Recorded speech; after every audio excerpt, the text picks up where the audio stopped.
just fits in there.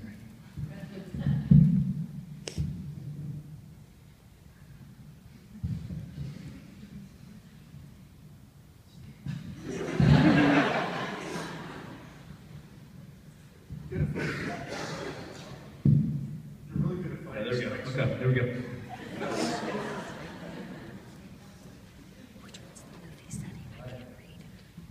Thanks, Coach. Good morning, Ms. Baldwin, faculty, students, guests, and my family. As mentioned, my name is Carson Fulmer, a proud alumnus of All Saints Academy, and currently a student athlete at Vanderbilt University in Nashville, Tennessee. 7 years ago, I remember standing in your shoes, showing up to school, nicely dressed in my blue Oxford dress shirt and khaki pants, getting ready for Father Rick's weekly message and a great day of school. As an 8th grader who had just transferred from Lawton Child's Academy, I felt a little out of place, but would soon learn that the 4.5 years I would spend here would go down as one of the best experiences I've ever had. Meeting great teachers that would help me regardless of the circumstance, creating relationships with my friends that I will cherish for as long as I live, and learning life lessons that I will carry with me as I face daily obstacles that confront each of us throughout our lives. Most meaningful, perhaps, are those happy high school memories of a time when life had become transitional and the excitement of the future influenced most of my thoughts. Although I've experienced some success in some big baseball venues, by no means am I here to preach to you about my success. I'm here to tell you about some of the key components of how I live my life each and every day and how they were influenced by my years here at All Saints Academy. These points may or may not intrigue you, but they have helped me get through some tough adversity, both on and off the field. Reflecting back to my high school days, there were several areas the All Saints faculty would regularly preach about. Whether it was not to procrastinate, making sure that assignments were turned in on time, or that if you show up tardy to class, it looks disrespectful. Looking back on it now, all that the faculty did every day was look out for our best interests. But something that I particularly took to heart was the admonishment that I must be organized. You may not realize it now, but if you are organized, you will always have one less thing to worry about. As some of you probably know, Ms. King has a mandatory notebook that must be kept pristine throughout the course of the year. She is not only making notebook checks every 2 weeks, but she is trying to teach you that organization is essential. I will never forget hearing her tell our class throughout the year, the notebook that is in front of you is very important. It will help you in college, I promise. And it sure did. As some of you will find out shortly, in college classes, the professor will speed through lectures. To keep a long story short, Ms. King's notebook was a lifesaver when I arrived at Vanderbilt. Not only did it instill in me the trait of being organized, and in turn help me with my assignments, it made me feel that I had an edge over the majority of my classmates. From my perspective, organization is a component that is often overlooked. Staying organized in school, with your schedule, and in your everyday life, or everyday routine will take care of unnecessary stress and will make life much easier, I promise. In college, each and every day, you see and meet new people. You will see people who greet one another with respect, and then you see people who may not seem interested in meeting others. But what I've learned growing up from my teachers, and my mother and father, is that you must treat everyone you meet with respect. Being friendly, giving someone your full attention, for even a short amount of time, can speak volumes. You never know where that person may be in the future and what role they may even play in your life. A simple smile or a kind word may have an impact on your relationship with another person that you would never have anticipated. On June 14, 2013, I woke up to my mother handing me a letter that had been sent to our home address to Candy Fulmer. As I looked at the outside of the envelope, I replied, "Mom, this letter's for you," and she answered, in fact, that the letter was for me. I would soon find out that the letter would lead to a very close friendship with a young man who lived well over 1,000 miles from Lakeland. Michael Douglas is a 15-year-old boy, born and raised in Kansas, who wrote my mother a letter explaining to her that he was one of her son's biggest fans. Michael has ABCA3, a rare genetic lung disease causing him respiratory distress every day of his life. At the end of the letter, Michael would write, "Is there any way that I can connect with Carson? It would mean the world to me." When I finished reading the letter, I wrote him a long response, telling him that I would be honored to meet him, leaving my number, hoping that he would call or text me. I put the letter in the mail a couple hours later, and in 4 days he called me.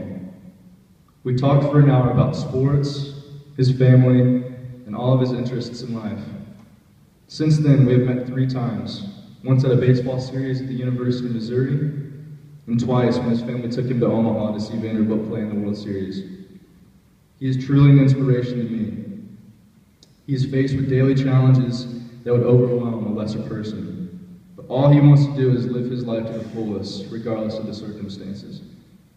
Meeting people like Michael and developing relationships is something that I look forward to every day. Although I've moved on to college, miles away from Lakeland, I still stay in contact with my friends from middle school and high school. Do not take these relationships that you have developed over time for granted. These relationships can get you through anything, whether it is good or bad. On and off the field, the words of Coach Carpenter constantly replay in my head. Carson, regardless of what the results are, never get too high or too low. These words are extremely important, not just in sports, but in life in general. Staying in the middle is beneficial in several ways.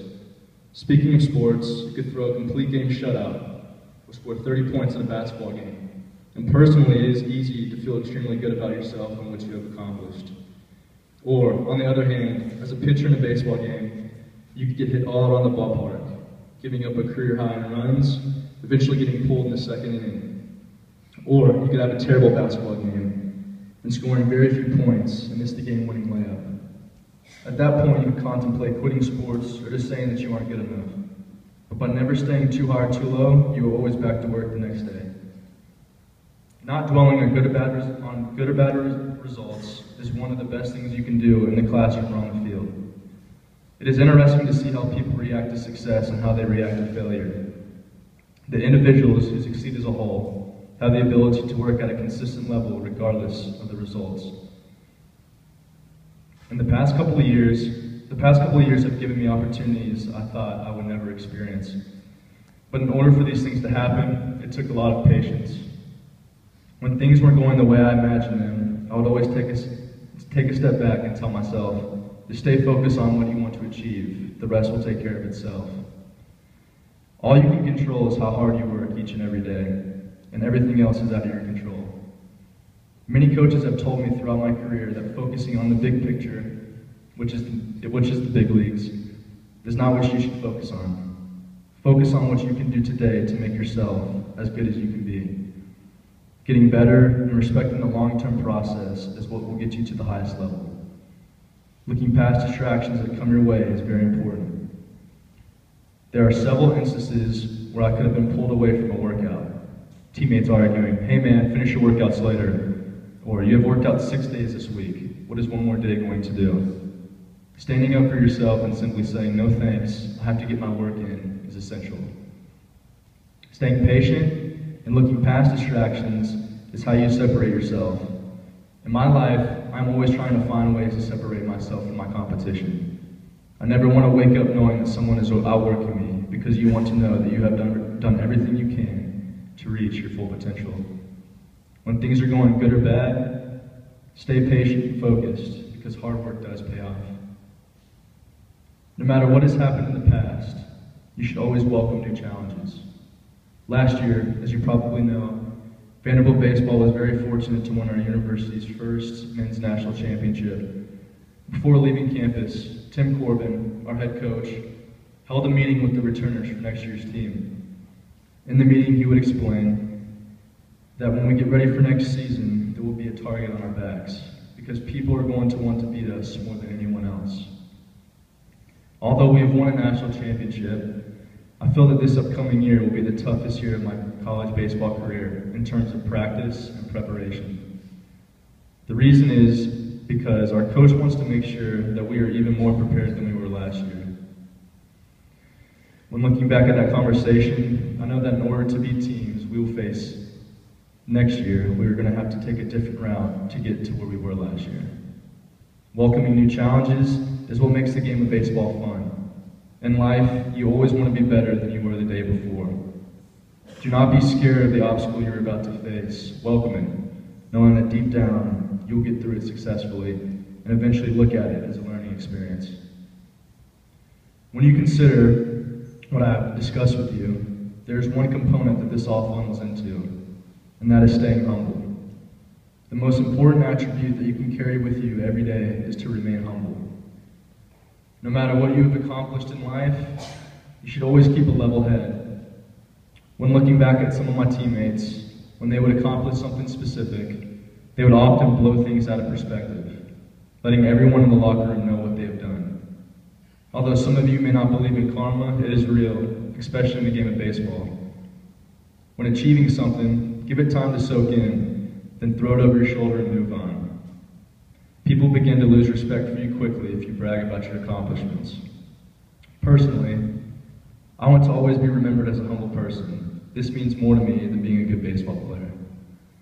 No matter what has happened in your life, being humble keeps you motivated to keep achieving. As Coach Carpenter would say, people will make the story bigger than it is. You do not need to tell them yourself. Stay humble regardless of the situation. If not, something will happen that will make you humble in a hurry. If you feel good about your accomplishments, you can feel good about your accomplishments, but move on because there's always more to accomplish. I hope I have not bored you. As I mentioned at the outset, a very few years ago, I was standing in your shoes, listening to guest speakers that All Saints Academy would invite to speak, and I realized some talks can be boring and tiresome. Regardless of students, you may not realize it now, but you are extremely fortunate to attend All Saints Academy. The faculty, the facilities, and the support you have is top-notch. I want to thank Ms. Baldwin and All Saints Academy for giving me the opportunity to address you. To all the teachers, thank you for giving me the opportunity to carry on my education and for providing me tools that prepared me for college. I want to thank my mother Candy, my father Art, and my Aunt Polly for all of their support. Thank you is not enough for everything you have done for me. I also want to thank my girlfriend Sabina for her continuous support. Your family is one of the closest things that you will ever have. Never grow away from your family. They will always be there for you regardless of what you're going through. They love you more than you could ever imagine. In closing, I will simply say that my time at All Saints is one that I will never forget. Whether it is learning new material every day that will prepare me for college, or developing lifetime relationships, this school will always hold a special place in my heart. Thank you for everything.